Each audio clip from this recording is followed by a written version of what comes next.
The recording, yeah. Okay, perfect. All right, so again, welcome everybody to the third of the series entitled The Remedy Within. So this is the third webinar of the MARC webinars. We have two great guests, which I will introduce in a minute. So first of all, I want to tell you about MARC a little bit. Some of you are regulars, some are not. So MARC was established maybe 3 years ago. We have Dr. Suha Abdelal co-hosting with me, who is one of the founders. Actually, she is our genomics lab head, and she has good experience and passion about infectious diseases and antibodies. So she's here for that. So MARC started as a branch or a sister company to Eva Pharma, one of the biggest pharmaceutical companies in the region, and sometimes the first or second in Egypt, depending on the year. And it started as Munir Armanius Research Center, then short MARC, with a mission of supporting the pharmaceutical industry, but also bridging the gap between industry and academia. And actually, since Dr. Andreano is here, we were very inspired by Rino Rapoli, which I'm sure you will mention about, because he also started an initiative like this with Novartis vaccine and other companies. So MARC really tries to bridge the gap, which we talk about always in our meetings, that academia produces a lot of interesting research, industry does a lot of efforts, but they don't talk enough to each other. So, and bridging this gap takes different forms. So MARC has 3 departments. One of them is a bioequivalence center to support the pharmaceutical industry in bioequivalence studies for generic drugs and biosimilars. The other one is a CRO service, which I'm sure many of you are familiar with, a contract research organization. And we're very eager, actually, for clinical trials. And MARC has done one of the first phase 1 trials in Egypt on a COVID vaccine, which is probably, it's not finished yet, but it was a proof of principle that we can do it. And last but not least, our department in MARC, or our biolabs, is a bio research laboratories department. Our goal is to conduct research by ourselves, but also to support researchers. The webinar is just one of the ways to support researchers, but MARC has also given grants to some academics, and I was one of them before joining MARC, to conduct some research of translational value, and also through supporting technical support and some services, sequencing and cell culture, and hopefully very soon preclinical studies in an animal facility. So I talked too much about MARC, but because of this webinar series is really with the goal of supporting researchers by showing them some of the world's superstar scientists, which we are proud to host, and they tell us about the state of the art, but also to show good examples, because a lot of young people are attending this webinar, graduate students, early career postdocs, and early career faculty. And we are all eager to see great examples like yourselves and like your mentors as well. So again, I talked too much, but I will not talk anymore. And you can also sense I have a little bit of cold, so I will benefit from the antibodies against this virus for sure. So it's my great pleasure to host 2 great immunologists, Dr. Ali Ellebedy, whom I have known for many years, and Dr. Emanuele Andreano, whom I heard about, read about, and met recently in a webinar. I will introduce both speakers so that I don't interrupt anymore. So Dr. Ali Ellebedy, and I will say this from memory, I hope I don't get it wrong. He's a graduate of Faculty of Pharmacy, Cairo University. Proudly, he was a member, proudly for us, of course, he was a member of our microbiology and immunology department, which I'm a professor at until now. And he then actually got his PhD from the same place I got my PhD from, University of Tennessee, in Memphis, and he did that in a very good lab in St. Jude Research Hospital, working on the influenza immunology and influenza vaccine. And then he moved to one of the top immunology labs in the US, the lab of Dr. Rafi Ahmed in Emory University. I may have missed the stage, but I think that was his postdoctoral training. And then he became a faculty member and now a professor in Washington University, St. Louis, Department of Pathology and Immunology. and you can correct me again, Dr. Ali. And he is one of the first people who have shown immune memory and some promising immunity against COVID-19, and later many of the vaccines and many of the vaccine makers seek his consultation. And you can see him, his Nature papers, and you can see him also in some of the top media in the US talking about immunity.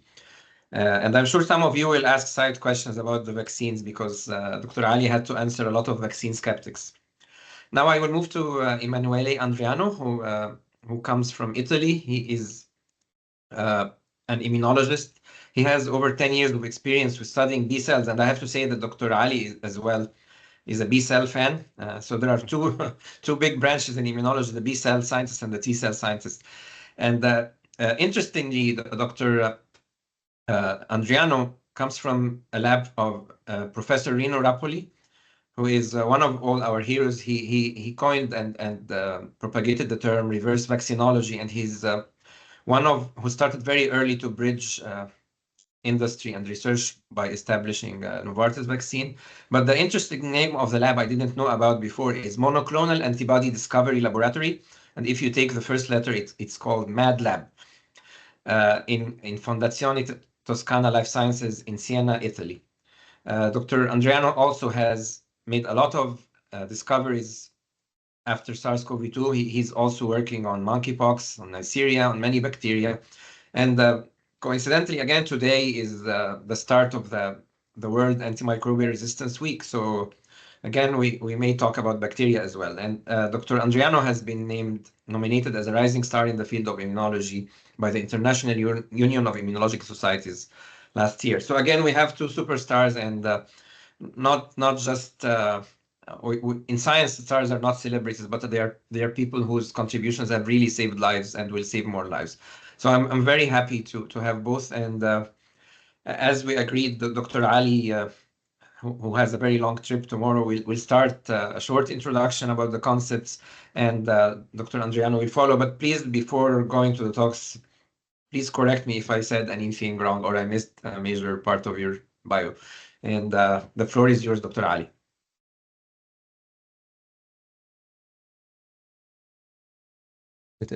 1 second. Now you can hear me, right?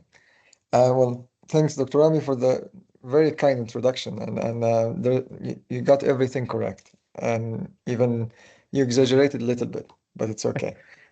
Ali, if I can just say one note, Rami, I look up to Ali, so one day I'm gonna do that. No, Emanuele is a good friend and great scientist, and it has been great meeting him and seeing him and learning from him. So it's good to see you, yeah. So it's great to have this forum. Thanks for the invitation and thanks for hosting it. This is great, and I really enjoyed that. I'm glad that we have chance to. First, I know Emanuele's work is. I've seen it actually a few months ago. Obviously, I didn't see the latest update, but I know the team is very impressive. So, yeah, you asked me to talk about a little bit about monoclonal antibody therapy. So, just to give you I actually checked these numbers just before this call because I'm not in the commercial side of things. I'm on the academic side of things, but it's good to actually know because it gives us perspective. So the market share of antibody therapeutics right now worldwide is $250 billion. This is in 2024. So this is this is huge, and the projection for that is for the next few years to go to somewhere between 500 to 600 billion dollar by the 2030, so in 5 years from now. So it's amazing how much, and if you actually track the growth in the last 10 years, you will see it's not like it's not a small growth every year. It's actually a huge, huge increase, and this is driven by mainly, obviously, cancer immunotherapy, checkpoint, the inhibitors for cancer immunotherapy. It's also driven by some drugs that achieved huge success in autoimmunity. The very famous one is Humira produced by AbbVie, and that's a TNF blocker. There are many other drugs now that are really in multiple, obviously, rituximab for B-cell depletion, for many, for leukemia or for many autoimmune diseases. This is something that is becoming, um, it's being realized that this is almost now the projection and the market share is very clear about these drugs. So the advantage of these drugs are obviously safe, the very specific, they have, and then you can actually try to target very specifically target pathways, target, for example, I said cytokine blockers. Now we are talking about even intracellular, targeting intracellular proteins, and be very in a very safe manner. The huge disadvantage of these molecules or these drugs that are really has been from the beginning, but it's starting to get less and less, but still huge, is the high cost. So these drugs are obviously they are mainly used in developed countries because the patients or the insurance can cover the cost of these drugs.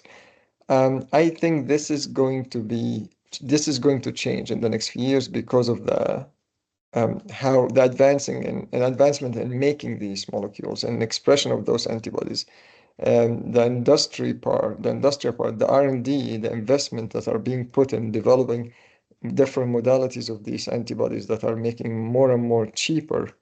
I think that will affect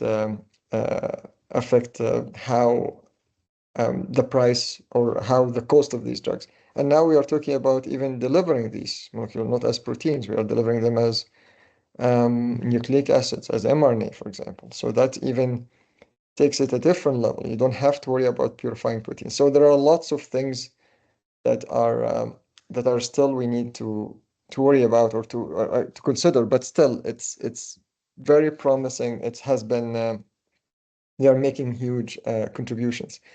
This is not the case for infectious disease. This is something that still there's still a lot to be achieved in that field. Obviously, we talked about cancer, immunotherapy, treating of tumors, autoimmune diseases, and many other things. But infectious diseases are still lagging behind in this field. So there are some antibodies that are been, RSV, respiratory syncytial virus. This is now we know that there are monoclonal that's approved.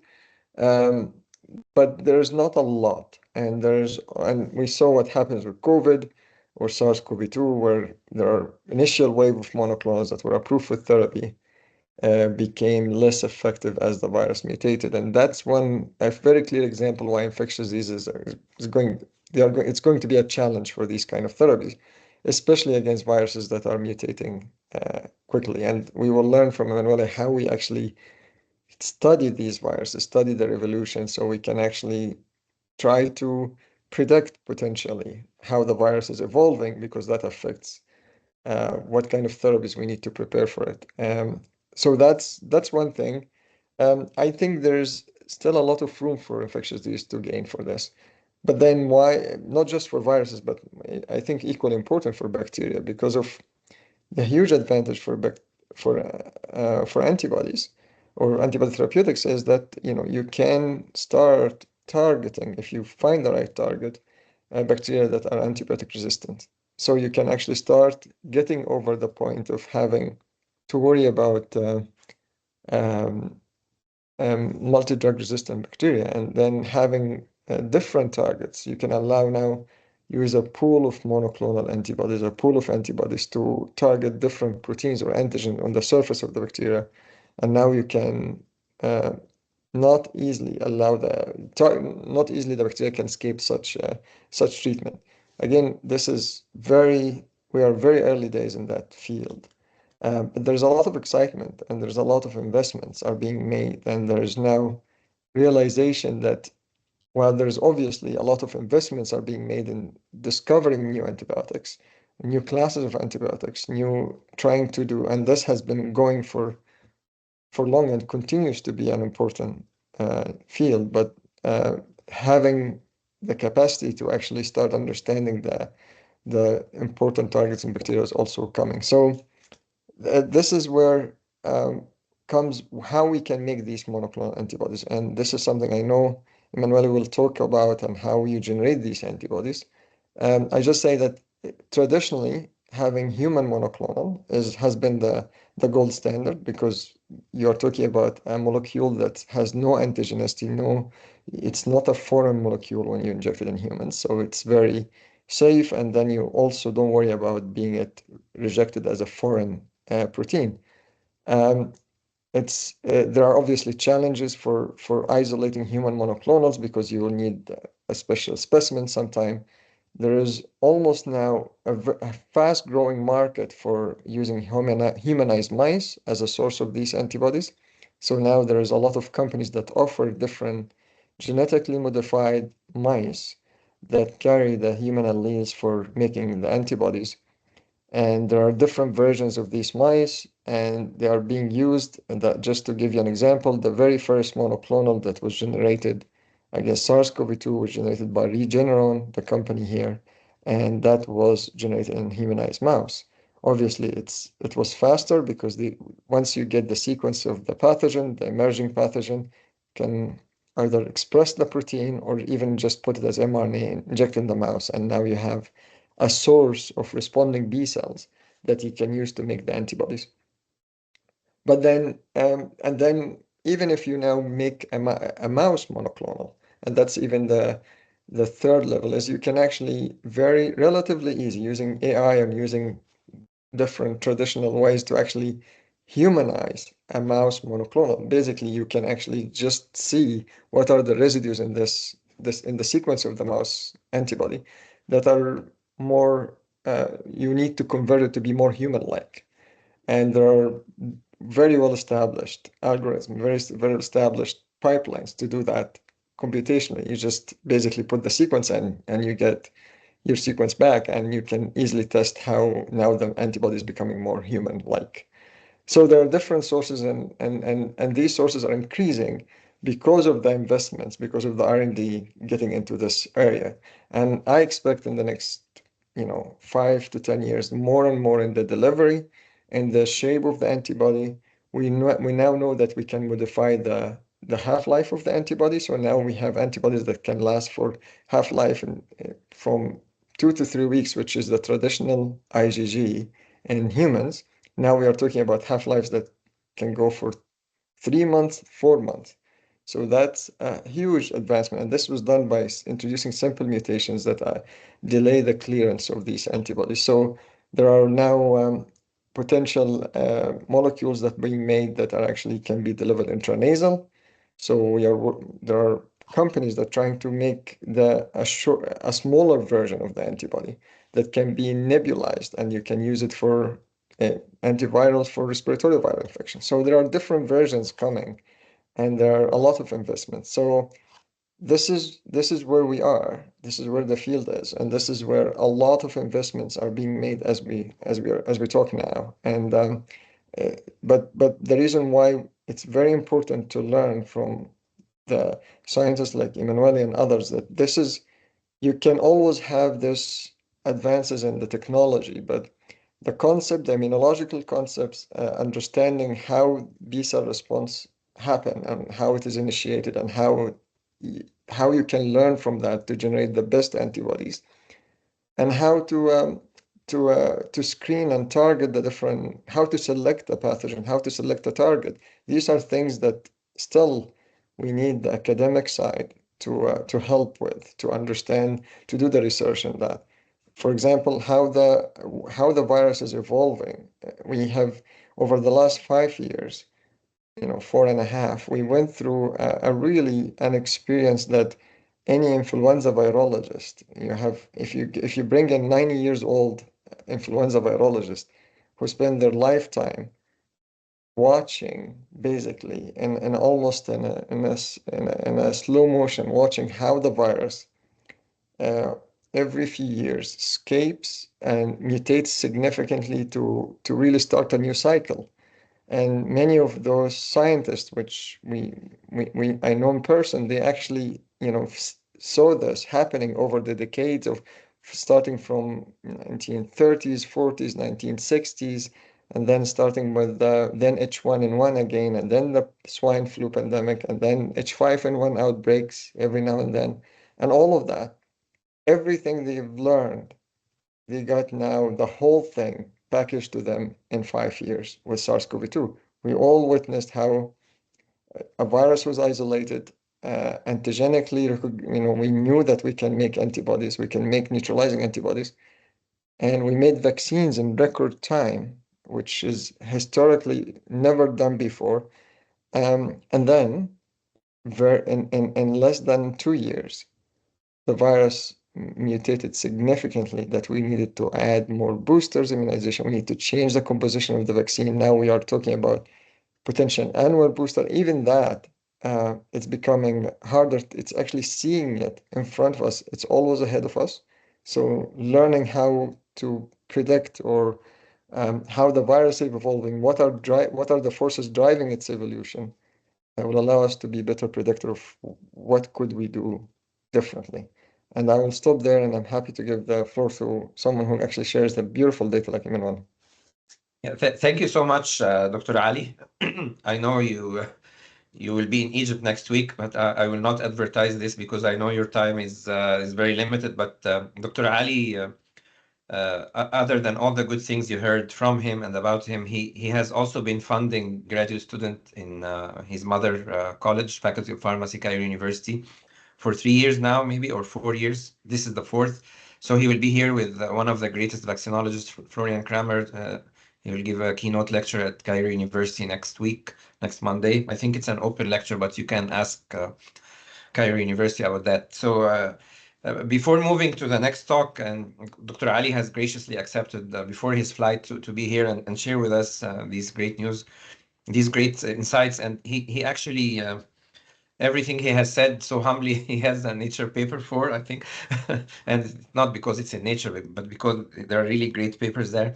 I would like to greet some people in the audience as well, because I'm very happy they could make it. So we have, for example, we have Dr. Lobna Shalabi from Children's Cancer Hospital. She's the head. She's a pediatric oncologist, but she's also the head of infectious diseases there, and she's very interested in this issue. We have 3 professors from our Faculty of Pharmacy, Cairo University, Dr. Amal Ali, Dr. Ayman Samir, the chair, and Dr. Ahmad Atiyah. I can see their names. And we also have international attendees, Dr. Carmen Leonard from South Africa and Dr. Katia Zometa from Peru. We have Dr. Amr Hannoura, he was the chair of microbiology. So you're really having a popular audience, in addition to many talented graduate students and researchers here. Thank you so much again, and we are looking forward to your visit to Egypt. And now we will move to the keynote presentation that Dr. Emanuele Andreano, again from Toscana Life Sciences, if you haven't been here in the introduction. He's one scientist who is actually interested in bridging the gap between academia and industry. And he may tell us a couple of words about how things started with Rino Rapoli. So, Dr. Andreano, you're able to share your slides, or? Yeah, I can definitely. I think it's open for you to share. I will start. Yeah. I will just say a few words and then I'll start sharing the presentation. Sure, great. So, first of all, thanks again for the kind invitation. And it's really a pleasure to be here with you all and with Ali, which I really respect all of his work, amazing work that has been done for a lot of years now. And so before diving into the presentations that I would like to share with you and to link with what Ali just shared with us. So our laboratory started, which is called, as Rami rightfully said, is called Monoclonal Antibody Discovery Lab, but we just call it MADLab. And it was funded back in 2019. So it's pretty recent. Rino Rapoli, which is the PI, won an ERC, a European Research Council advanced grant to start his own laboratory. And that's basically what he did back in 2019. We were 3 people back then, and we started working on monoclonal antibodies against antimicrobial resistant bacteria. So that was the overall main goal of the whole lab. But then, as you all know, at the end of 2019, the COVID-19 pandemic started, And so our laboratory shifted a little bit the focus also on emerging viral pathogens. So we currently are roughly 30 people right now, and we have 4 different projects, 2 based on bacteria and 2 based on viruses. And today, actually 3 based on bacteria and 2 based on viruses. And today I will show you 2 different sort of presentations split in 2 different parts. One which is on SARS-CoV-2, so the work that has been done the last 3 years, where we built a huge panel of monoclonal antibodies to better understand how the human immune system evolved to a very shifty and changing pathogens such as SARS-CoV-2, and what we learned from that. And the other part of the presentation will be based on monoclonal antibodies against antimicrobial resistant Neisseria gonorrhea, and how we can use that to target and to tackle antimicrobial resistant. So I will now share the presentation.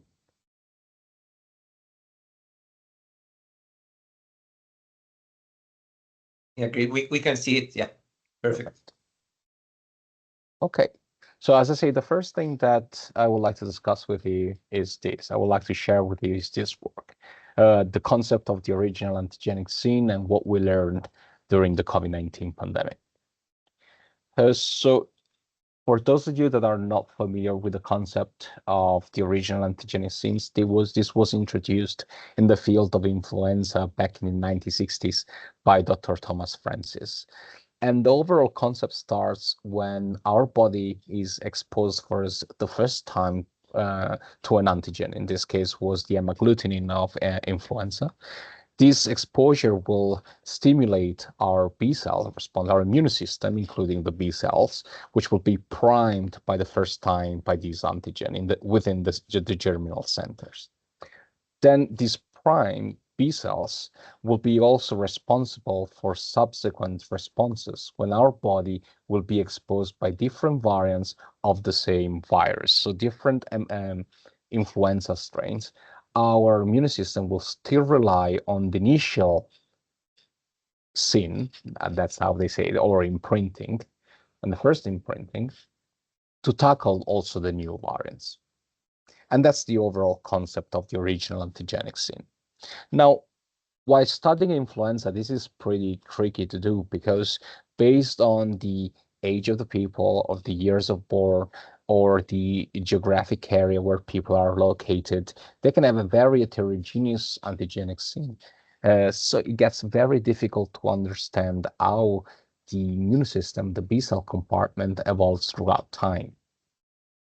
But for the first time in a very unprecedented way, during the COVID-19 pandemic, we had a very homogeneous original antigenic sin where virtually all people worldwide will have had the same exposure to the ancestral Wuhan SARS-CoV-2 virus.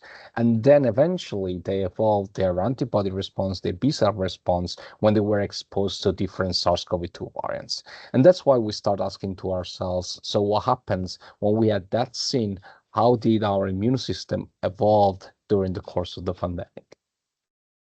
To do that, we analyzed 4 different cohorts that you see here. So that have been longitudinally analyzed in the course of the last 3 to 4 years. So the first cohort are people that got 2 mRNA vaccine doses with the Wuhan virus, of course, back in 2020. And then the same people were re-enrolled a year later when they got a 3rd booster dose. So here we wanted to understand how the immune system of people that got only vaccinated evolved during time. And then here we have people with hybrid immunity. So we got people that had first Wuhan, SARS-CoV-2 Wuhan infection, and then 2 mRNA vaccine doses. And then some of these people were re-enrolled last year when they got an additional booster dose plus an Omicron breakthrough infection. So they had a very hybrid immunity that we call super hybrid immunity. One thing that I would like to stress out is that independently from vaccination or infection, these people got the same original antigenic sin, which was mediated by the spike protein of the Wuhan virus. So then we start to analyze the B cell and the antibody compartment. We exploited what is called reverse vaccinology 2.0 approach, which Rami was highlighting before, which is basically the approach that starts from the blood of people that got infected or vaccinated against a specific pathogens. In this case was SARS-CoV-2. Then we perform what is called single cell sorting of memory B cells. In this case, we use the spike protein as sorting bait to isolate single memory B cells. And then after a couple of weeks of incubation, these cells will naturally produce and release antibody in the supernatant that then will be screened for their neutralization activity. And that's the overall concept of the reverse vaccinology 2.0, is really to exploit the human immune system to understand the B cell response, as well as identifying potent neutralizing antibodies that can be developed for therapeutic or for passive prophylaxis.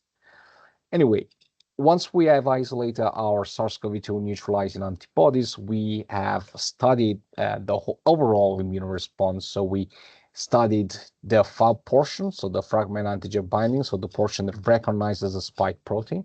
And we understood the breadth of neutralization, epitope mapping, B-cell repertoire analysis. And then we also investigated the activity of the FC portion, so the fragment crystallizable fragment. And we evaluated the phagocytosis activity and complement deposition. So overall, for all of this study, from the 4 cohorts that I described before, we built a panel of almost 1,000 neutralizing monoclonal antibodies that we have studied to really understand how this compartment evolved throughout time. So the very first question that we asked to ourselves was how the mature B cell compartment evolved and is now able to protect from emerging SARS-CoV-2 variants. So we initially perform a neutralization assay with different SARS-CoV-2 viruses, which are listed here at the bottom of this graph. And this graph shows you the neutralization potency of each antibody. A single dot is a single monoclonal antibody, and the lower is the position of the dot, and stronger is the neutralization activity, because it means you need a lower concentration to neutralize all the virus. So from people that received just 2 mRNA vaccine doses, we isolated 52 neutralizing mAbs. And as you can see, this is neutralization against one. All of them were functional. Then, as you can see, basically just 2 mRNA vaccine doses were not sufficient to induce cross-neutralization against the newest SARS-CoV-2 variants. Differently, though, when these same people got boosted by an additional mRNA vaccine dose, we managed to isolate a lot more neutralizing antibodies, 206. And now, as you can see from the graph here on the bottom right, now the antibodies start to show cross-neutralization against different SARS-CoV-2 variants. But one thing that I want to highlight is that despite this cross-neutralization activity, a lot of these antibodies have very poor neutralization potency. So you have cross-neutralization, but these antibodies are not very good at neutralizing. Then we did exactly the same thing with people that got hybrid immunity. So 1 infection in 2 mRNA vaccine doses shows some level of cross protection, 3 to 13%, similar to 3 mRNA vaccine doses. But the big difference is that here now, you don't see like cross protection against the most recent variants. In very different scenarios where people got not only a booster dose with the homologous SARS-CoV-2 Wuhan virus, but when they got an Omicron breakthrough infection. Indeed, as you can see here, now the level of cross protections are very high, 6 to 62%. Not only this, but also this is the only cohort that shows neutralization, very high neutralization activity against recent variants. And some of these neutralized with a potency below 10 nanograms per ml, which can assure you this is very, very good. So we now have understood that it is important to get to increase the breadth of cross-neutralization, it is key to be exposed or to have been vaccinated with a SARS-CoV-2 antigen which is distant from the original virus, like the Omicron. So then we ask to ourselves, which are the predominant B-cell germlines which are responsible to produce these strong and cross-protective antibodies?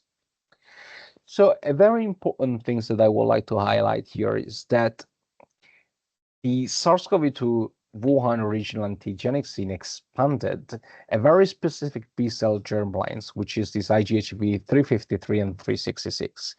And this has been found basically virtually worldwide, but these are studies that have been shown in North America, in Europe, in Asia. So all people, independently from where they were geographically located, they show this expansion, this boost of IgHV 353 and 366 B-cell germlines. So we wanted to understand, both in people with just vaccination or with hybrid immunity, we wanted to understand how these B-cell germlines evolved, matured, and expanded with the other booster doses. So here, this is called the network plot. Each single dot, again, is a monoclonal antibody, and the bigger dot in gray, they are called centroids, which are basically the ancestral B-cell germline. And when these are linked together, it means that they share commonalities in their sequences, therefore in their functionality as well. So here you can see that the biggest group of antibodies expanded from 2 mRNA vaccine doses in light blue to 3 mRNA vaccine doses in dark blue are again these 353, 366. So exposure with the same antigen, the spike of Wuhan virus, will basically expand over and over again the same B-cell germlines. Then we see people that got hybrid immunity, so infection and 2 mRNA vaccine doses, and the same people when they got exposed to an Omicron variant, so a very distant variant. And we asked again what happens here. Surprisingly, but pretty interestingly, the immune system here will still rely mainly on the same germlines primed during the original antigenic sin, so the 353 and 366. And these are very cross-protective against the new Omicron variants. Not only this, then we try to compare the B-cell response of people with 3 mRNA vaccine doses, so with this homologous immunity, versus people with heterologous immunity, so people that got exposed also to different antigens, to try to understand if there were commonalities among these two between these two groups. And as you can see, yes, there are commonalities. They share different B-cell germlines, including the 366 and 353. But an important thing is that people with super hybrid immunity, so people that are exposed to a distant variant like Omicron, they also start to produce new B-cell germlines, which are important to expand the B-cell repertoire and to tackle and neutralize new SARS-CoV-2 variants. So to wrap this first part up, what we learned and how isolating thousands of neutralizing antibodies helped us understand the evolution of the human immune system. So what did we learn? It is true, like once we have an exposure from a first antigen, we got priming of our B-cell response.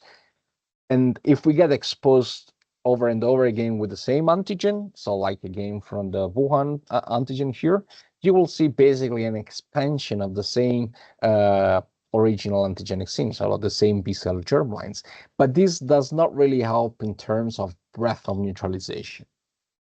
Differently, if we get exposed, with a distantly related antigen like the Omicron spike protein, then the situation starts to change. We will still rely on the same original antigenic sin, but we will start also expanding new B-cell germlines that help in tackling new SARS-CoV-2 variants, improving the breadth of neutralization. And with this, I'll close this first part, and of course, I have to thank my PI and mentor, Professor Rino Rapoli, and all the people that have contributed to this work.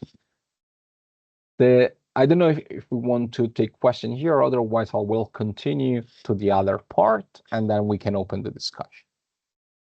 Thank you, Emanuele. There is actually a Q&A tab, so please feel free to post questions during the talk, and later the speakers will check the questions. Don't post in the chat, post in the Q&A. So and for the speakers, at any time you find a question, you can feel free to answer it. But I think we can move forward unless perfect. The work is really amazing, but I may ask you just a quick update because I stopped following with the names of the variants. So what is happening after Omicron? Do we have a major variant now?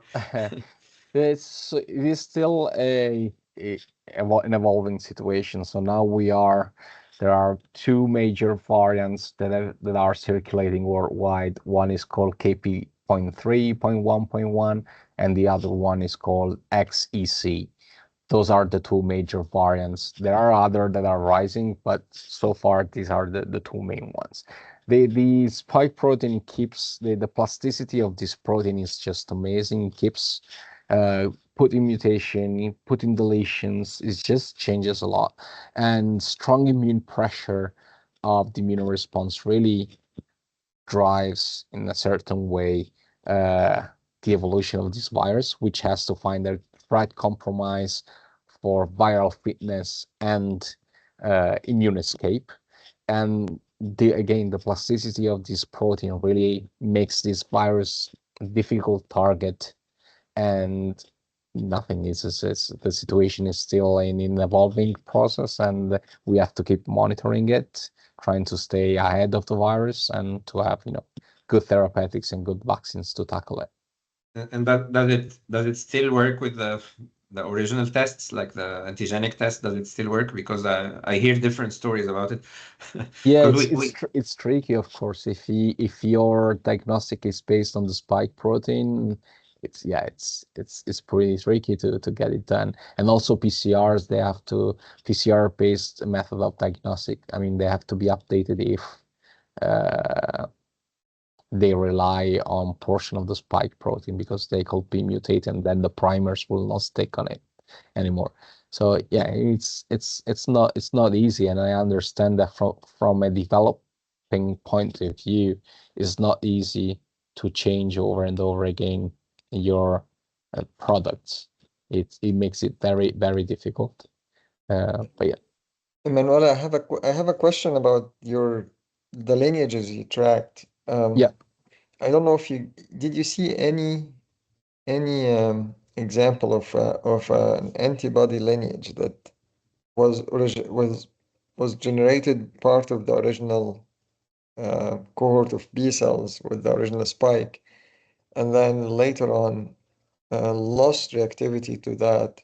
So the reason I'm asking the question is that there are some thoughts that that the antibodies can mutate away from the original antigen and now only recognize the later one. Yeah. We didn't see any example of that in our own data, and I'm trying, when people ask me about this, does the mutation of the ongoing maturation of the antibody can lead to loss of original specificity? And I didn't see an example of that. So we have seen two different scenarios. One is this one, where basically based on the exposure of a new antigen, you'll start expanding new B cell germlines, and of course they will work better on the Omicron variants compared to Wuhan. We have observed some. I should double check the data, but you might have some antibodies that work slightly better on Omicron compared to Wuhan. Yeah. But I have to double check that to make it sure. But we have so many different scenarios but the main one are antibodies that work very well and they against one, and then they increase the breadth based on somatic hypermutation and everything. The two major scenario, one is this, and the other one is just new B cell germlines expanded to tackle right away the new variant. So I will say these two are the major one. But I can let you know. I'll double check that and I'll let you know. Yeah. Thank you. Thank you so much for this update. And I'm sure when the Q&A session start, many people will have questions whether the vaccine works, etc. But let's move to the bacterial part. Yep. Because we are in the antimicrobial resistance week.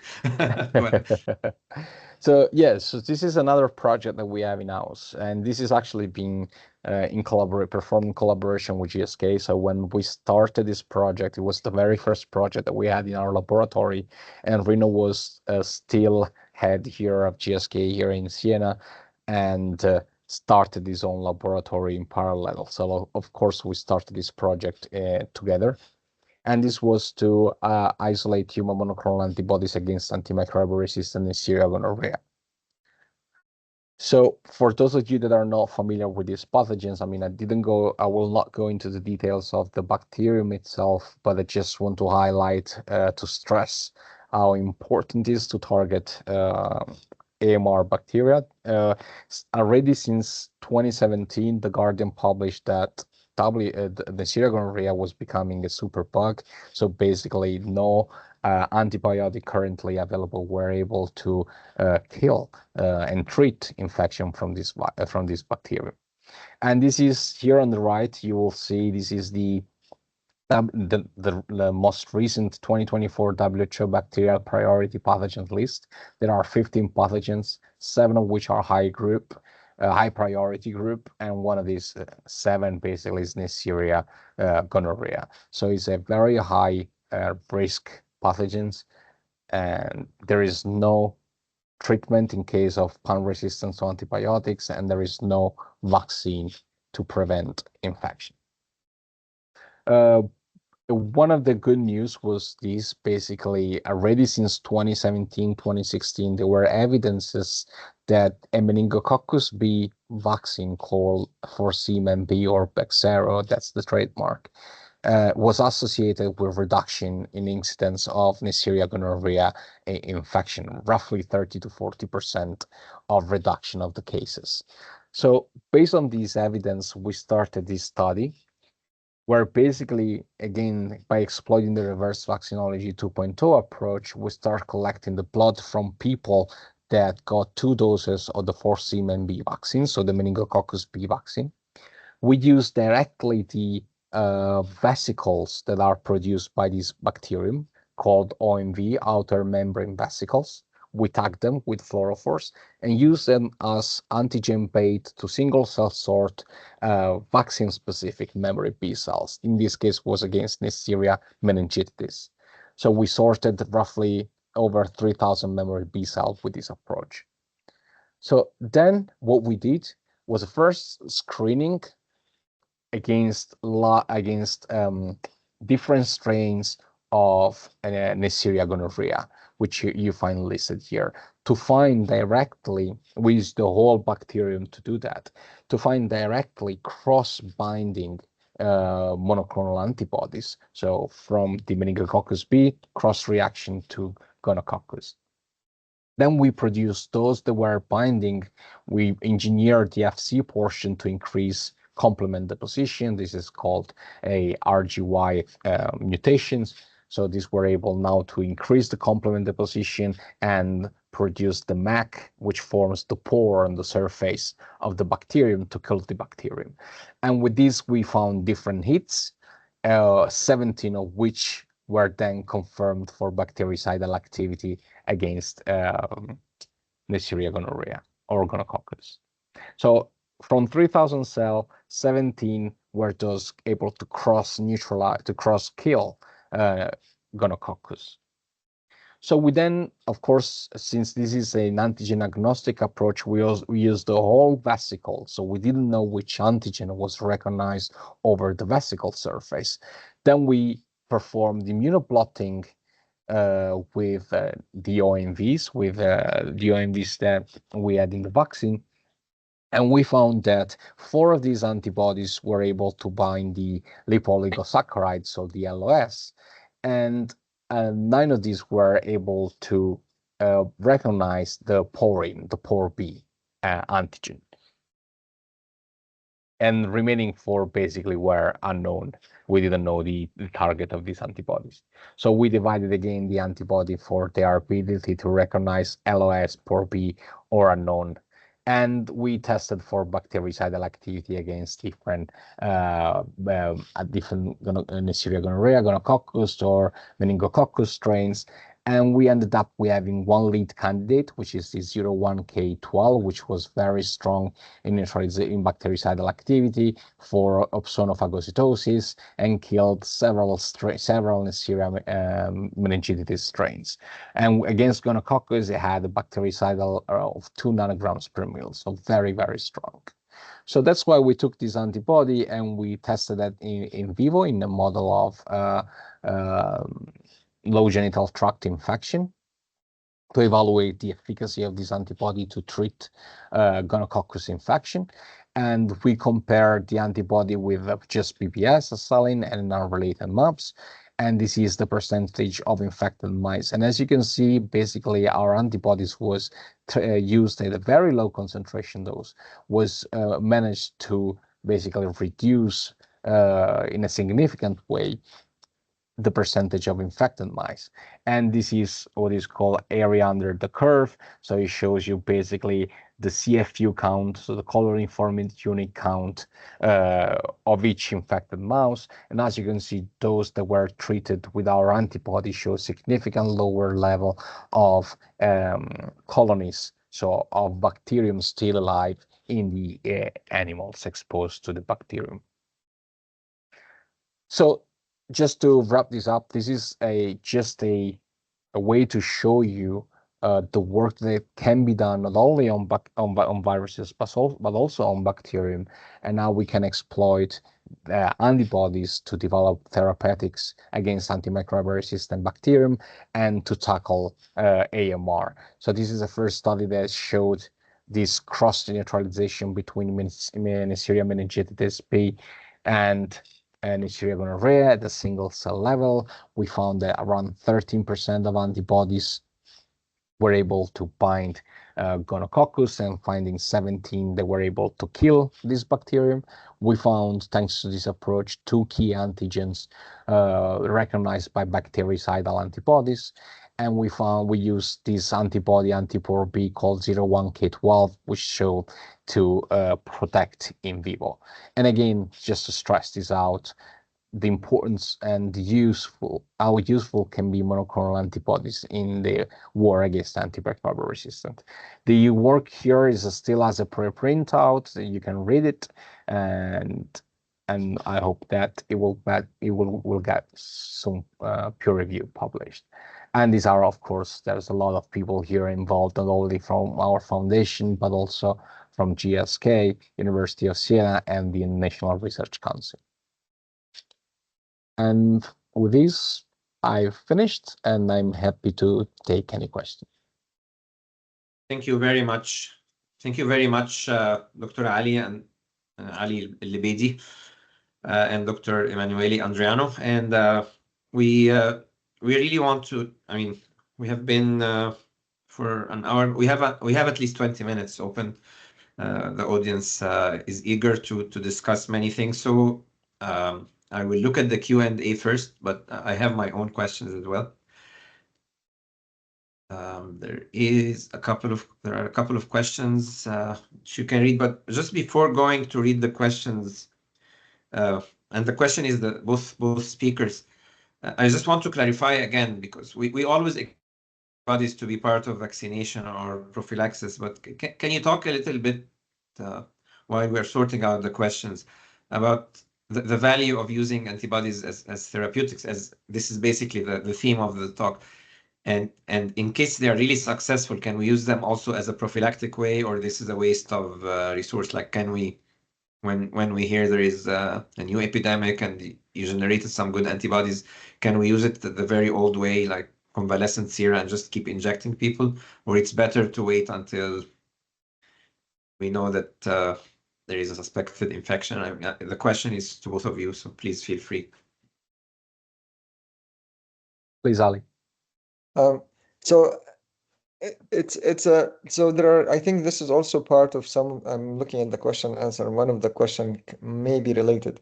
So there is always with SARS-CoV-2, it's a very clear example when we have unusually found that very potent neutralizing antibodies that are encoded by the germline.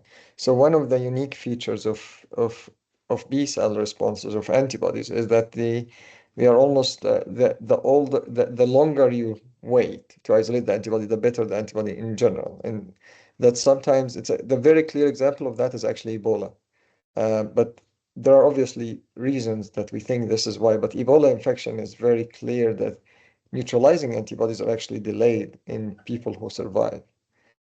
You actually cannot isolate good antibodies in the first 3 months. You have to wait, and the longer you can wait, obviously, if the patient survives, then you can actually have, and that's because the antibodies affinity mature, undergo mutations that acquire in the physiological immune response to the virus or the vaccine. We didn't see that with SARS-CoV-2. We were lucky because, I mean, again, it depends on the B cell repertoire, the target itself. We have very potent neutralizing antibodies from the very first exposure, and that allowed the very fast translation or to get the therapeutic antibodies. I think it will be every pathogen, it will be different. Now, because this modality of this therapy doesn't rely on the person's response. It relies on the quality of the molecules or the molecules. If you have a pool of antibodies, like 3 different antibodies, like for Ebola, there is approved ZMapp. That was in 2014. That was in the outbreak in West Africa. That was giving it 3 cocktail of antibodies that we know target different parts, and that's how you can mitigate or make sure that there is not a single immune pressure or single part that the bacteria or the virus can mutate and then escape the whole thing. So that's the whole point of pooling different antibodies that bind to ideally different proteins, or different parts of the same protein. But so now the question to what can we do with the ideal scenario for monoclonal antibodies is giving to people who have problems in actively generating robust immunity. You have population like immunocompromised. We just talked about our colleagues in the cancer hospital that they are immunocompromised, children with chemotherapy. We are talking about older adults, everyone in the older population, where this is the best part. You don't need it doesn't matter what their immune repertoire is, because that's not what we are inducing. We are actually giving them already made effector molecule that can neutralize the virus.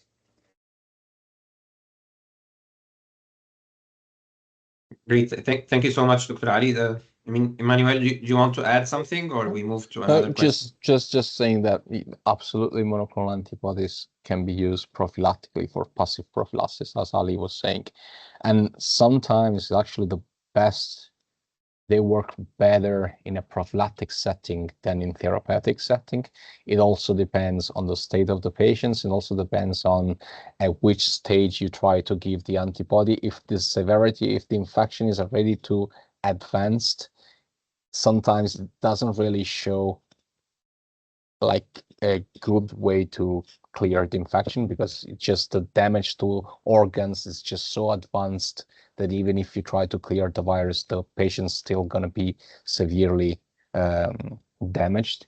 So this is pivotal to have it as both for passive prophylaxis in people at risk, immunocompromised people, but also people that works in settings where exposure to the virus is very frequent. It's key. At the very beginning of the pandemic, if we had monoclonals to give to doctors, to nurses, I mean, those will have been very helpful as well. So yes, absolutely, the monoclonal antibodies can be very good at doing both. And they have to work together with vaccines, of course, to be given then globally. We cannot rely only on monoclonal antibodies for prophylaxis. They are synergistic. They have to work together. Thank you so much. And there is another question from Mark Emil. What are the implications of individual variability in antibody production and affinity on the development of universal? In other question, he's asking whether antibodies can be used universally or better in a precision medicine way. And I think Dr. Ali partly answered this by talking about pooling different antibodies, but do you see variation? I mean, it's certain everything in the immune system is variable. So do you see very strong variations in response to your best selected antibody, for example? I mean, variable enough that necessitates some personalized approach?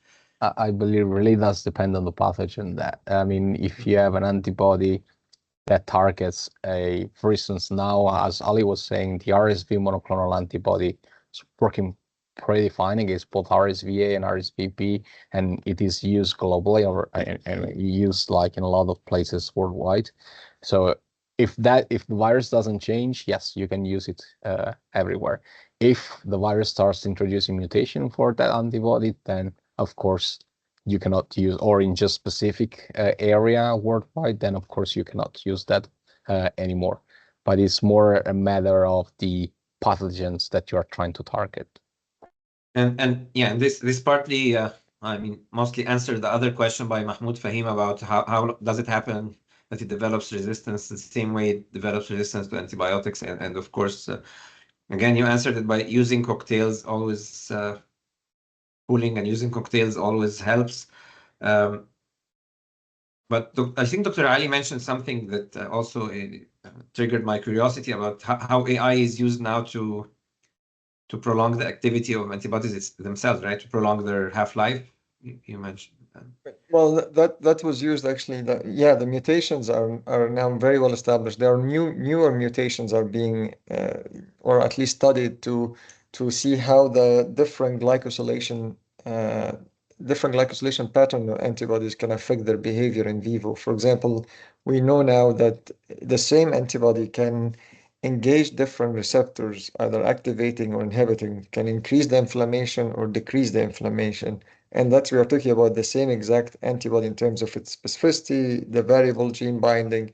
And this is a very exciting area because now you can think about modulating the bioavailability of the antibody, but also what other immune cells or cells in general that antibody is interacting with.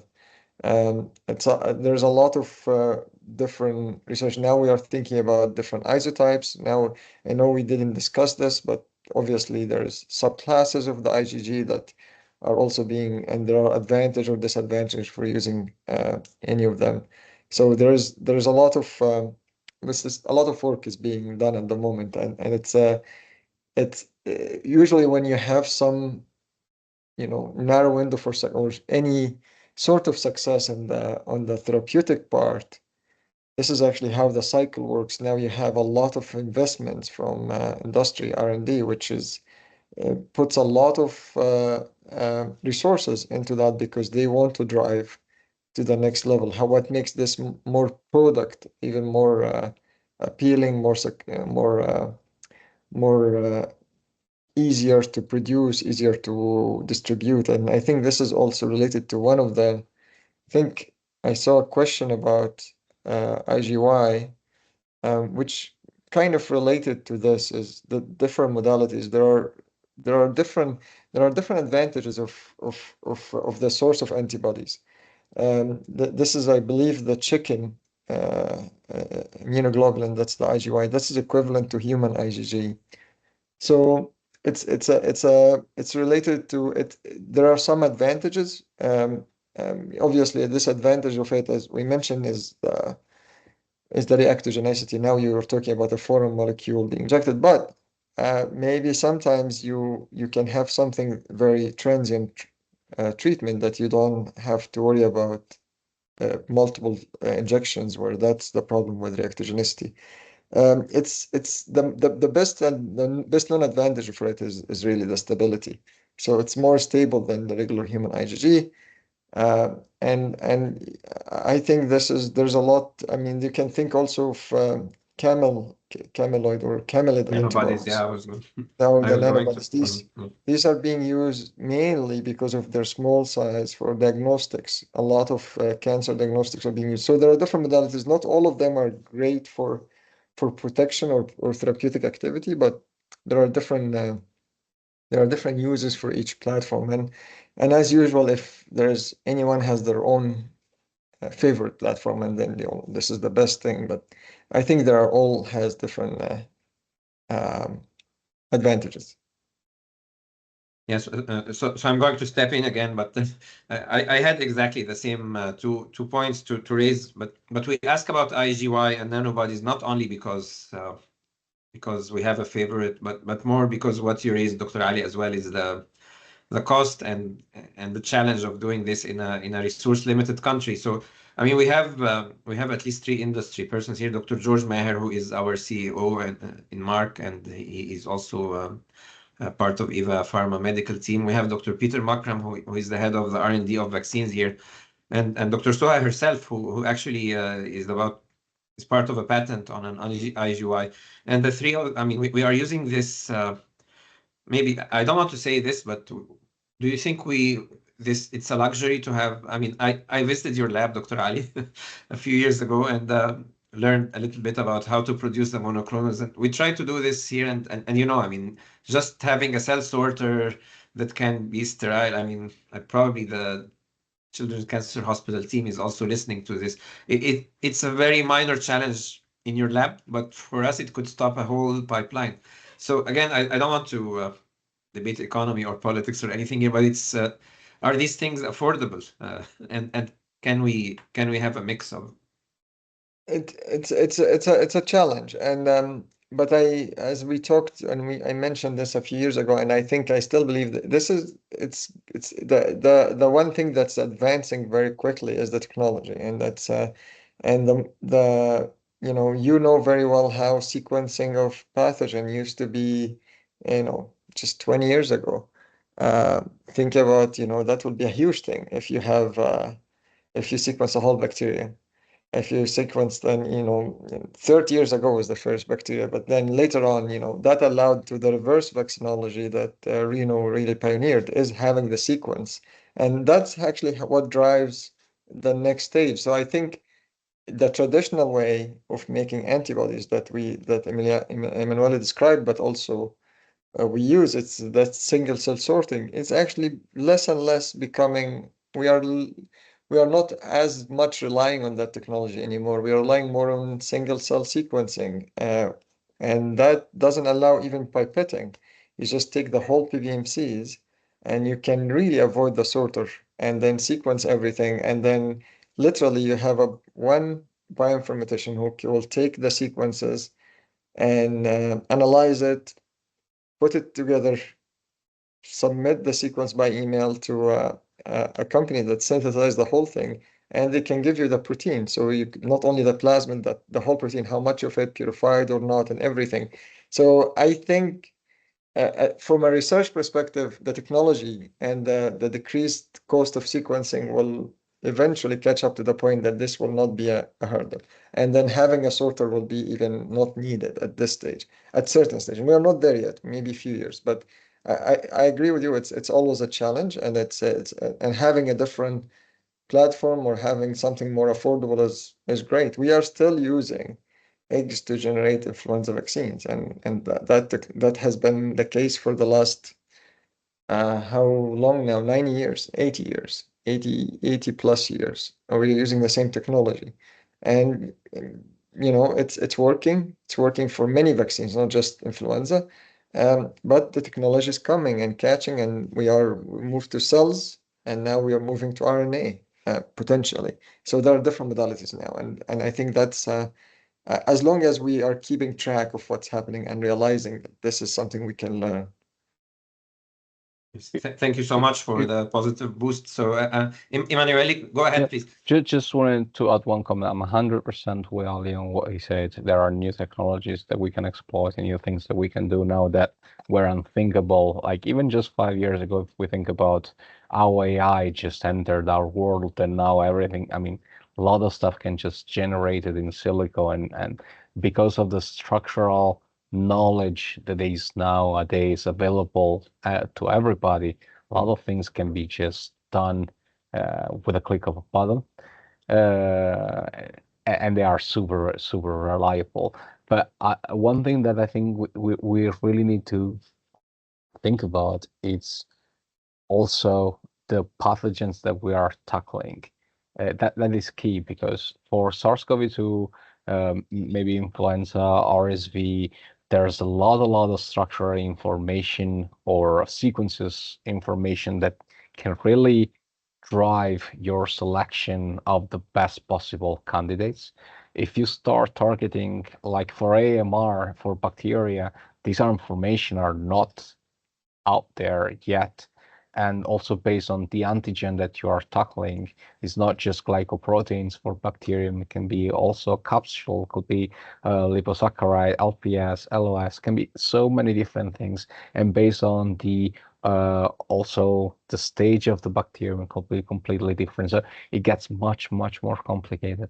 So some technologies can be newer technology really give us a quick start, a quick way to arrive to the goal, bypassing certain stage. Other pathogens where information is not there, I think you still need a lot of the hard work to create the knowledge, and then that can be used to skip and bypass certain passages. Thank you. There is a question from Karim Assam, who, I believe, if it's the one I know, he's a junior bacteriologist. And related to your point now about pathogen, knowing about the pathogen, so the intracellular nature of Neisseria, does it hinder the access of the antibody? Yeah, I mean, again, bacterium are completely different beasts and much more complicated from a lot of different point of views. The number of antigens that they expose on the surface, they are also like called phase variable. They can expose it during the attachment or just when they are intracellular or just when they are released from the cells.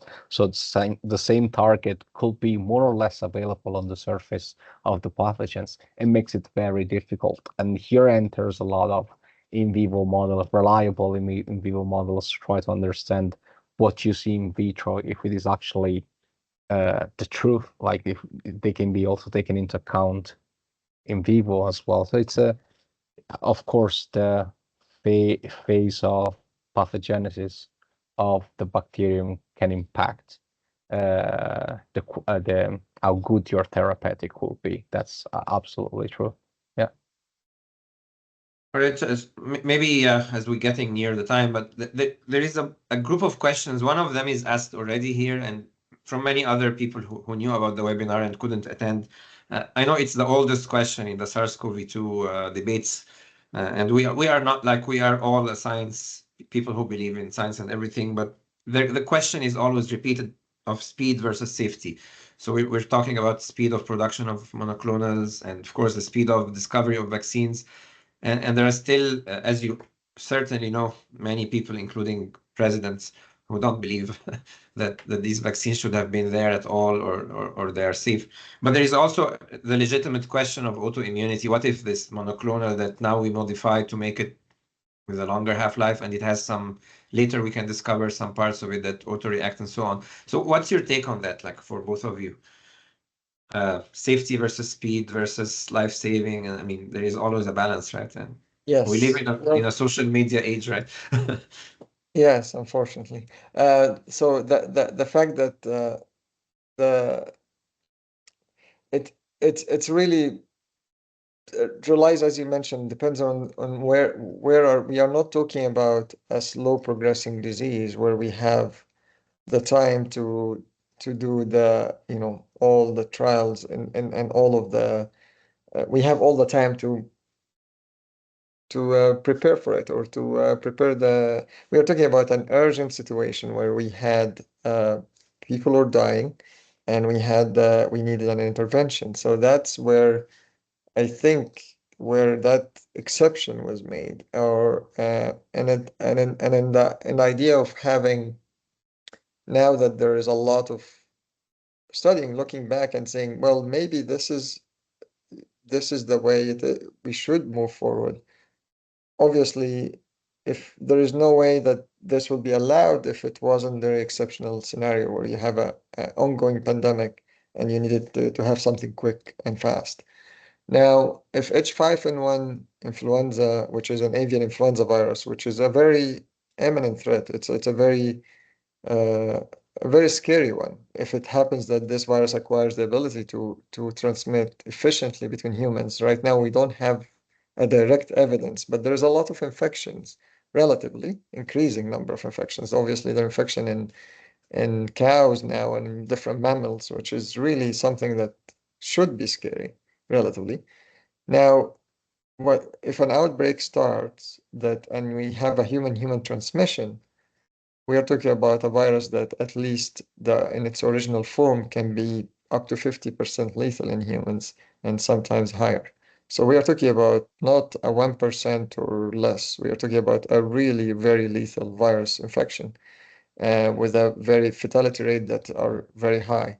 So now we don't have the luxury to wait. And I think that in that case, knowing that we have a platform that you can develop very quickly and manufacture in a large quantity. And I think the pandemic was a clear example for that. So safety-wise, there will always be an element there that you never, I mean, the answer to that is there is no absolute answer for it. There is no way you can say with 100% certainty that anything you inject is safe in any way.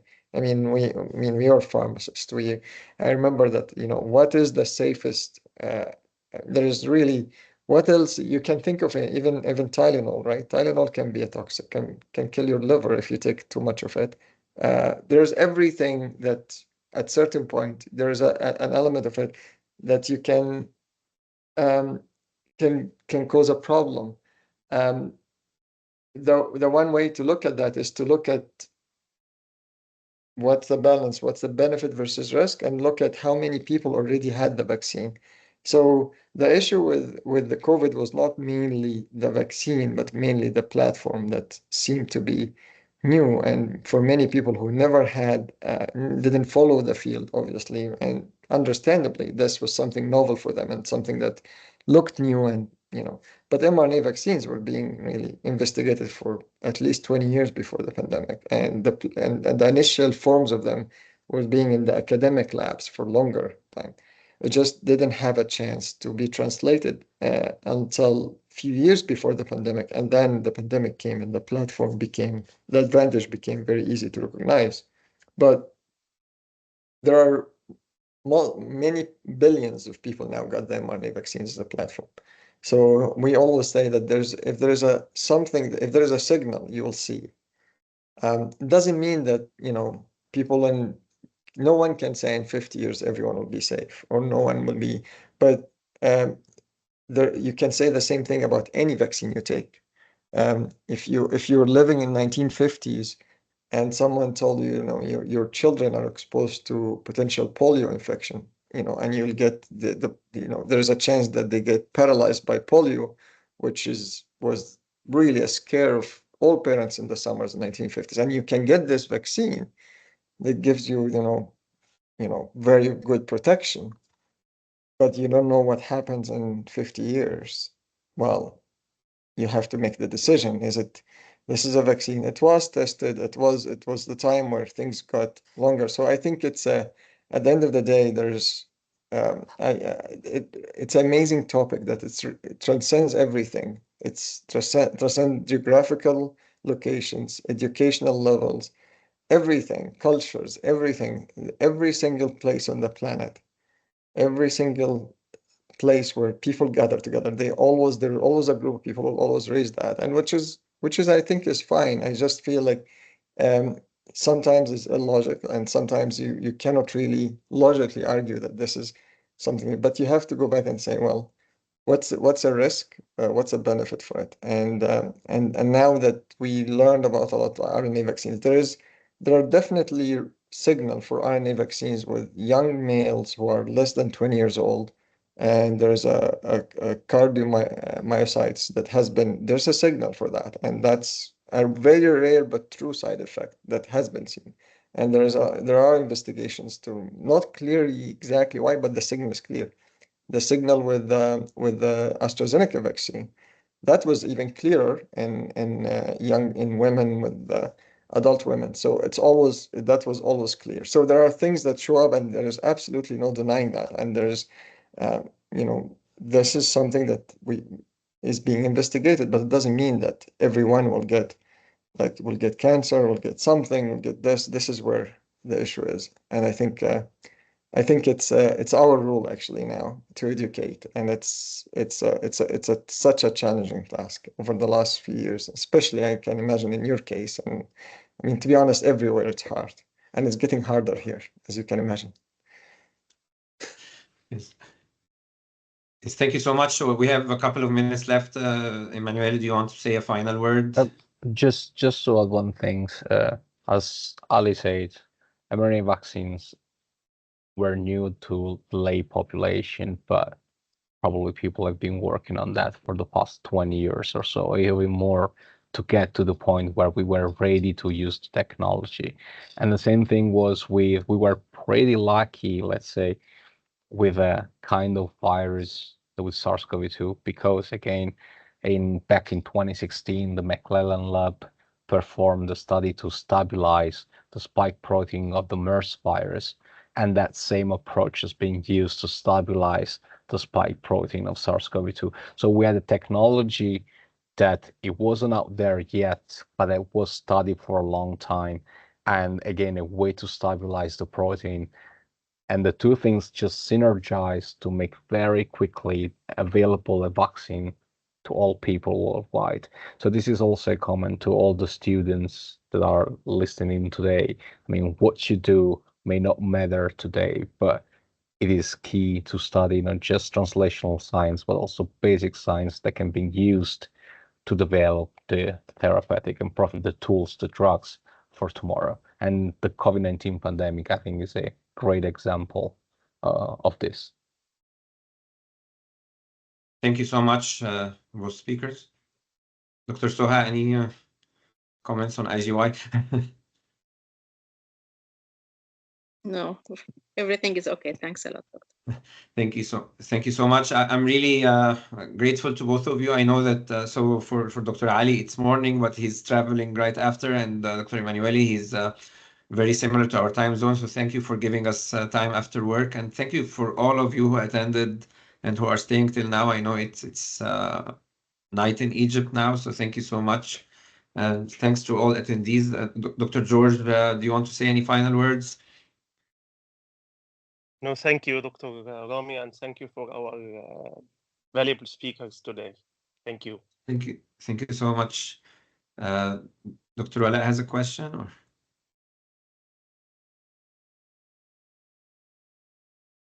Yeah, I think maybe it was his mic is disabled, but yeah. Well, I appreciate the invitation, and it was wonderful to see you and see Emanuele and see all of my friends. I'm hoping that hopefully next week we'll be able to see you again, and I'm looking forward to it.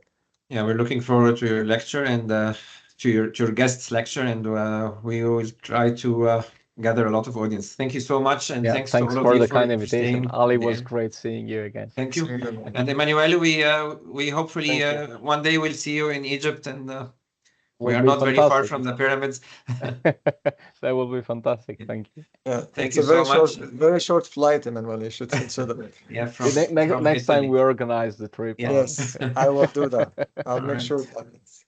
Okay, thank you so much, and thank you all for staying. It's 8:30, and it was a great remedy within webinar.